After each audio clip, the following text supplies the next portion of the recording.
안녕하세요. 논리개념 매뉴얼 저자 이해황입니다. 오늘부터 우리는 논리학을 배우는 여정을 함께 떠날 거예요. 그 출발점은 바로 라파엘로가 그린 아테네 학당입니다. 서양 철학의 요람인 고대 아테네를 배경으로 위대한 사상가들이 대화를 하고 있는데요. 그 중심에는 플라톤과 아리스토텔레스가 있어요. 플라톤의 오른손이 하늘을 가리키고 있죠. 우리가 존재하는 물리적인 시공간, 인과적 세계 너머에 있는 비시간적, 비공간적, 비인과적, 추상적 대상을 가리키는 것으로 볼 수 있어요. 그래서 플라톤주의에서는 숫자 3과 같은 수학적 대상, 빨강과 같은 속성, 이해왕은 남성이다와 같은 명제, 이런 것들이 우리 의식 내부도 아니고 그렇다고 이런 외부 세계도 아닌 제3세계, 일명 플라톤의 천국에 독립적으로 존재한다고 봐요. 물론 이런 추상적 대상들은 비공간적이기 때문에 이렇게 영역을 차지하고 있는 이미지는 비유일 뿐이에요. 이런 플라톤주의 혹은 실제론과 반대되는 입장은 유명론인데 숫자 3, 빨강 같은 것들이 오직 이름일 뿐이라고 보는 겁니다. 근데 잠깐 혹시 이거 적고 있는 분들 없죠? 그냥 편안하게 들으시고 강의를 복습할 때 책을 정독하시면 충분해요. 특히 이 플라톤주의에 대한 내용은 나중에 문제 풀다 보면 또 자세하게 살펴볼 기회가 있을 겁니다. 하여튼 오늘 초점은 아리스토텔레스예요. 논리학의 아버지. 무려 기원전 4세기에 오르가논이라는 책을 통해서 논리학의 핵심적인 내용들을 정리했습니다. 이 오르가논은 그리스어로 도구, 기관이란 뜻인데 논리학이 진리, 지식을 얻는 도구라고 생각했기 때문에 오르가논이라는 이름이 붙었습니다. 그러다 기원 후 1600년대에 아는 것은 힘이다 로 유명한 프랜시스 베이컨이 나타나요. 기존의 아리스토텔레스 논리학은 지식을 얻는 데 적합한 방법이 아니라면서 노붐 오르가눔이란 책을 출간합니다. 이 노붐은 뉴란 뜻이거든요. 새로운 논리학, 신논리학이란 뜻이 되겠죠. 번역사에 따라서는 직역을 해서 신기관이라고 하기도 해요. 그래서 이 아리스토텔레스의 논리학이 연역 논리학이라면 베이컨이 주장한 논리학은 귀납 논리학인데 이 둘의 차이는 뒤에서 또 다룰 일이 있을 겁니다. 기본적으로 논리개념 매뉴얼은 요 연역 논리학을 다루고요. 강약화 매뉴얼은 귀납 논리를 다룬다고 볼 수 있어요.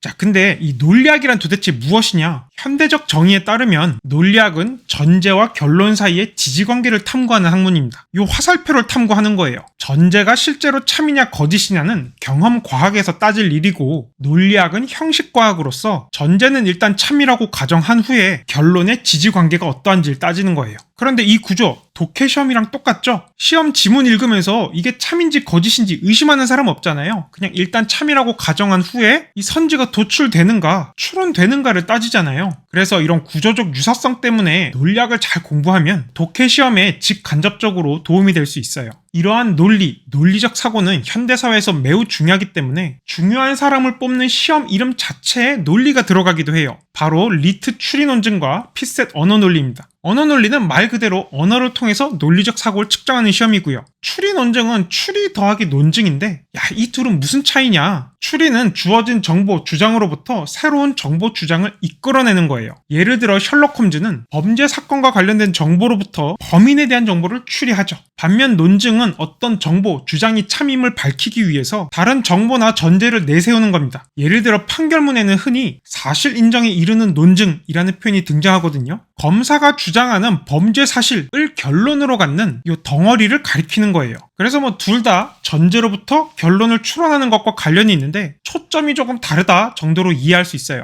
이러한 차이를 알면 법학전문대학원 협의회에서 발표한 추리논증 유형분류표를 이해할 수 있어요. 추리 영역은 크게 언어 추리와 모형 추리로 나뉘는데 둘 다 정보, 규칙, 원리, 조건, 법을 포함한 규범, 사실관계, 그림, 표 등을 제시한 후에 이로부터 추론되는, 도출되는, 함축되는 논리적 귀결을 파악할 수 있는지 묻습니다. 반면에 논증 영역은 판사, 검사, 변호사가 하는 일을 생각해보면 출제자가 유형을 왜 이렇게 구성했는지 알 수가 있어요. 먼저 검사는 이 피고인은 유죄입니다 라는 결론을 정당화하기 위해서 다양한 근거를 체계적으로 제시하여 논증해야겠죠. 그러면 변호사나 판사는 그 논증에 허점이 있는지 살펴볼 거고요. 이를 위해 가장 기본적으로 필요한 능력이 뭐냐? 논증의 요소, 결론과 명시적, 암묵적 전제를 파악하고 그것들의 지지관계, 구조를 파악할 수 있어야겠죠. 그래서 이런 유형의 문제가 나오는 거고요. 참고로 지금 이 강의에서 소개하는 문제들은 전부 2024학년도 추리 논증에서 퍼온 거예요. 자, 그리고 검사가 피고인은 유죄다 라는 논증을 제시했어요. 그러면 반대로 변호인은 어떻게 해야 돼요?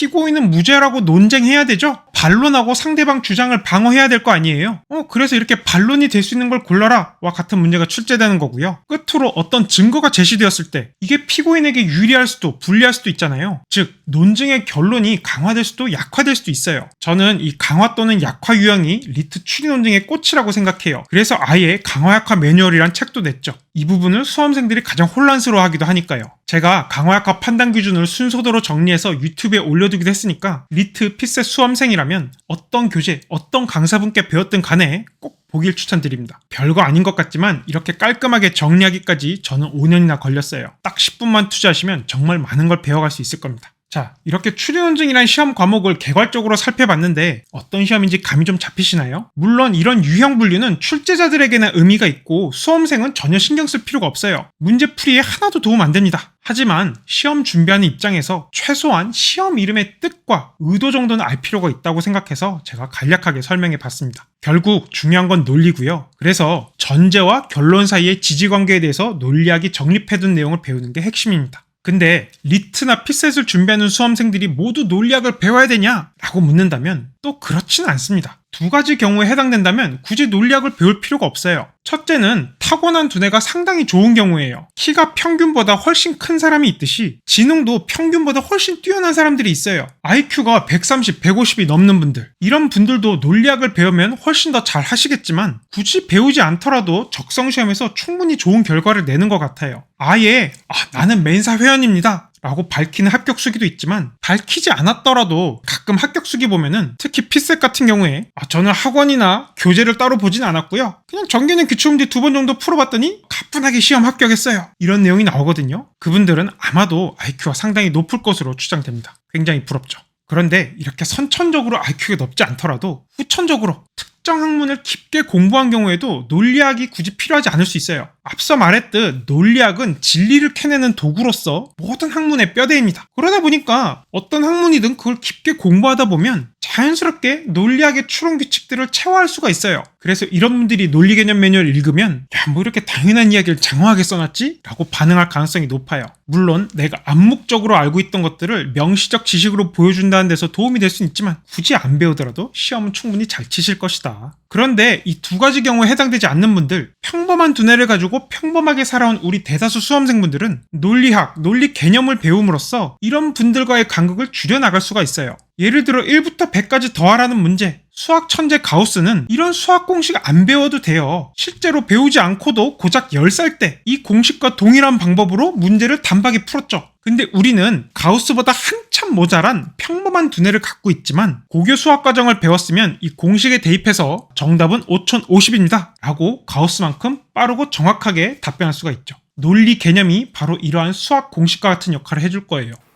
자, 지금까지 제가 논리학에 대해 좋은 점만 너무 얘기한 것 같은데 그렇다고 논리학 만능론에 빠지는 것은 주의해야 합니다. 논리학은 논리학자들이 만든 인공 언어 위에서 성립하는 학문이에요. 그런데 이와 달리 리트, 피셋 등은 자연 언어인 한국어를 바탕으로 출제되거든요. 세 개가 다릅니다. 인공 언어와 자연 언어 사이에 공통점도 있지만 차이점도 있기 때문에 이 경계선을 명확하게 인식하지 못하면 열심히 논리학을 공부하고도 이걸 문제에 과하게 적용함으로써 어이없게 틀릴 수도 있어요. 논리학을 공부하니까 논리 퀴즈는 잘 맞히는데 독해 점수는 떨어져요 라고 하는 분들은 논리학을 잘못 공부한 겁니다. 제가 논리 개념 매뉴얼을 통해서 이 경계선을 명확하게 보여드릴게요. 이런 내용은 논리학 교과서에도 잘 안 나와요. 애초에 적성시험을 위해서 쓰인 책들이 아니니까요. 근데 논리 개념 매뉴얼은 다릅니다. 리트, 피셋과 같은 고등 사고력을 묻는 시험을 위해 개발된 기본서이기 때문에 독해에도 직접적으로 도움이 될 수 있도록 아주 실전적으로 구성을 했어요. 그래서 논리학을 처음 배우는 수험생뿐만 아니라 이미 대학에서 3학점짜리 논리학 수업을 들은 분들일지라도 새롭게 배우고 깨닫는 내용이 많을 겁니다. 자, 그러면 이렇게 왜 논리학인가에 대한 답변을 마치고 이제 아테네 학당을 떠나서 다음 여행지인 논리적 가능성으로 가봅시다.